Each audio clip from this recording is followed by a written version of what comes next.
Kitab Kejadian pasal 27 dengan perikop atau judul Yakub diberkati Ishak sebagai anak sulung. Pasal 27 ayat ke-1. Ketika Ishak sudah tua dan matanya telah kabur sehingga ia tidak dapat melihat lagi, dipanggilnyalah Esau, anak sulungnya, serta berkata kepadanya, "Anakku," sahut Esau. "Iya, Bapa." Kedua, berkatalah Ishak, "Lihat, aku sudah tua, aku tidak tahu bila hari kematianku." Ketiga, maka sekarang ambillah senjatamu, tabung panah dan busurmu, pergilah ke padang dan burulah bagiku seekor binatang. Keempat, olahlah bagiku makanan yang enak seperti yang ku gemari. Sesudah itu bawalah kepadaku supaya ku makan, agar aku memberkati engkau sebelum aku mati. Kelima, tetapi Ribka mendengarkannya ketika Ishak berkata kepada Esau, anaknya. Setelah Esau pergi ke padang memburu seekor binatang untuk dibawanya kepada ayahnya. Keenam, berkatalah Ribka kepada Yakub, anaknya, telah kudengar ayahmu berkata kepada Esau, kakakmu. Ketujuh, bawalah bagiku seekor binatang buruan dan olahlah bagiku makanan yang enak, supaya ku makan, dan supaya aku memberkati engkau di hadapan Tuhan sebelum aku mati. Kedelapan, maka sekarang, anakku, dengarkanlah perkataanku, seperti yang kuperintahkan kepadamu. Kesembilan, pergilah ke tempat kambing domba kita, ambillah dari sana 2 anak kambing yang baik, maka aku akan mengolahnya menjadi makanan yang enak bagi ayahmu, seperti yang digemarinya. 10. Bawalah itu kepada ayahmu, supaya dimakannya, agar dia memberkati engkau sebelum ia mati. 11. Lalu kata Yakub kepada Ribka, ibunya, tetapi Esau, kakakku, adalah seorang berbulu badannya, sedang aku ini kulit-kulicin. Ke-12. Mungkin ayahku akan meraba aku, maka nanti akan menyangka bahwa aku mau memperolok-olokkan dia. Dengan demikian, aku akan mendatangkan kutuk atas diriku dan bukan berkat. Ke-13. Tetapi ibunya berkata kepadanya, akulah yang menanggung kutuk itu, anakku, dengarkan saja perkataanku. Pergilah ambil kambing-kambing itu. 14. Lalu ia pergi mengambil kambing-kambing itu dan membawanya kepada ibunya. Sesudah itu, ibunya mengolah makanan yang enak, seperti yang digemari ayahnya.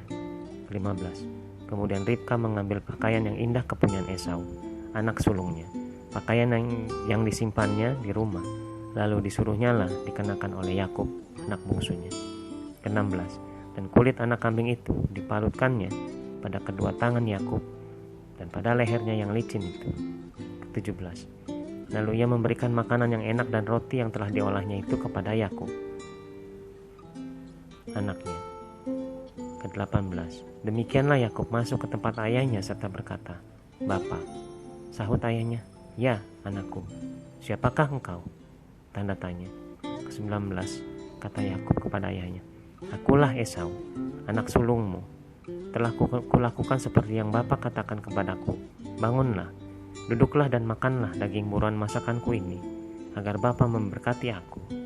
Ke-20. Lalu Ishak berkata kepada anaknya itu, lekas juga engkau mendapatnya, anakku. Jawabnya, karena Tuhan Allahmu membuat aku mencapai tujuanku. Ke-21. Lalu kata Ishak kepada Yakub, datanglah mendekat, anakku, supaya aku meraba engkau, apakah engkau ini anakku Esau atau bukan. Ke-22. Maka Yakub mendekati Ishak, ayahnya, dan ayahnya itu merabanya, serta berkata, kalau suara Yakub, kalau tangan Esau. Ke-23. Jadi Ishak tidak mengenal dia, karena tangannya berbulu seperti tangan Esau kakaknya. Ishak hendak memberkati dia. Ke-24. Tetapi ia masih bertanya, benarkah engkau ini anakku Esau? Tanda tanya. Jawabannya, ya, tanda seru. Ke-25. Lalu berkatalah Ishak, dekatkanlah makanan itu kepadaku, supaya ku makan daging buruan masakan anakku, agar aku memberkati engkau. Jadi didekatkannya lah makanan itu kepada ayahnya. Lalu ia makan, dibawanya juga anggur kepadanya, lalu ia minum. Ke-26. Berkatalah Ishak, ayahnya, kepadanya, datanglah dekat-dekat dan ciumlah aku, anakku. Ke-27. Lalu datanglah Yakub dekat-dekat dan diciumnyalah ayahnya. Ketika Ishak mencium bau pakaian Yakub, diberkatinyalah dia. Katanya, sesungguhnya bau anakku adalah sebagai bau padang yang diberkati Tuhan. Ke-28. Allah akan memberikan kepadamu embun yang dari langit, dan tanah-tanah gemuk di bumi, dan gandum serta anggur berlimpah-limpah. Ke-29, bangsa-bangsa akan takluk kepadamu, dan suku-suku bangsa akan sujud kepadamu. Jadilah tuan atas saudara-saudaramu, dan anak-anak ibumu akan sujud kepadamu. Siapa yang mengutuk engkau, terkutuklah ia, dan siapa yang memberkati engkau, diberkatilah ia. Ke-30, setelah Ishak selesai memberkati Yakub, dan baru saja Yakub keluar meninggalkan Ishak ayahnya, pulanglah Esau kakaknya dari berburu. 31, ia juga menyediakan makanan yang enak,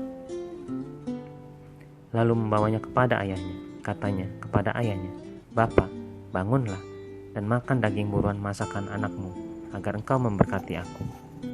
Ke-32, tetapi kata Ishak ayahnya kepadanya, "Siapakah engkau ini?"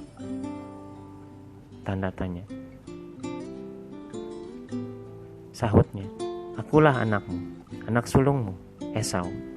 Ke-33, lalu terkejutlah Ishak dengan sangat serta berkata, "Siapakah gerangan dia yang memburu binatang itu dan yang telah membawanya kepadaku?" Tanda tanya. "Aku telah memakan semuanya sebelum kau datang, dan telah memberkati dia, dan dia akan tetap orang yang diberkati." Ke-34, sesudah Esau mendengar perkataan ayahnya itu, meraung-raunglah ia dengan sangat keras dalam kepedihan hatinya, serta berkata kepada ayahnya, "Berkatilah aku ini juga, ya Bapa." Ke-35, jawab ayahnya, "Adikmu telah datang dengan tipu daya dan telah merampas berkat yang untukmu itu." Ke-36, kata Esau, "Bukankah tepat namanya Yakub? Karena ia telah 2 kali menipu aku. Hak kesulunganku telah dirampasnya, dan sekarang dirampasnya pula berkat yang untukku." Lalu katanya, "Apakah Bapa tidak mempunyai berkat lain bagiku?" Tanda tanya. Ke-37, lalu Ishak menjawab Esau, katanya, "Sesungguhnya telah kuangkat dia menjadi tuan atas kamu, dan segala saudaranya telah kuberikan kepadanya menjadi hambanya, dan telah kubekali dia dengan gandum dan anggur. Maka kepadamu, apalagi yang dapat kuperbuat, ya anakku?" Tanda tanya. 38, kata Esau kepada ayahnya, "Hanya berkat yang satu itukah ada padamu, ya Bapa?" Tanda tanya. "Berkatilah aku ini juga, ya Bapa." Dan dengan suara keras menangislah Esau. Ke-39, lalu Ishak ayahnya menjawabnya, "Sesungguhnya tempat kediamanmu akan jauh dari tanah-tanah gemuk di bumi, dan jauh dari embun dari langit di atas." Ke-40, engkau akan hidup dari pedangmu, dan engkau akan menjadi hamba adikmu. Tetapi akan terjadi kelak, apabila engkau berusaha sungguh-sungguh, maka engkau akan melemparkan kuk itu dari tengkukmu. Ke-41, dengan perikop atau judul Yakub lari ke Mesopotamia. Ayat ke-41, Esau menaruh dendam kepada Yakub karena berkat yang telah diberikan oleh ayahnya kepadanya. Lalu ia berkata kepada dirinya sendiri, "Hari-hari berkabung karena kematian ayahku itu tidak akan lama lagi. Pada waktu itulah Yakub, adikku, akan kubunuh." 42, ketika diberitahukan perkataan Esau, anak sulungnya itu kepada Ribka, maka disuruhnyalah memanggil Yakub, anak bungsunya, lalu berkata kepadanya, "Esau, kakakmu, bermaksud membalas dendam membunuh engkau." 43, jadi sekarang, anakku, dengarkanlah perkataanku. Bersiaplah engkau dan larilah kepada Laban, saudaraku ke Haran. 44, dan tinggallah padanya beberapa waktu lamanya, sampai kegeraman. 45, dan kemarahan kakakmu itu surut daripadamu, dan ia lupa apa yang telah engkau perbuat kepadanya. Kemudian aku akan menyuruh orang menjemput engkau dari situ. Mengapa aku akan kehilangan kamu berdua pada satu hari juga? Tanda tanya. Ke-46, kemudian Ribka berkata kepada Ishak, "Aku telah jemu hidup karena perempuan-perempuan Het itu. Jikalau Yakub juga mengambil seorang istri dari antara perempuan negeri ini, semacam perempuan Het itu, apa gunanya aku hidup lagi?" Tanda tanya.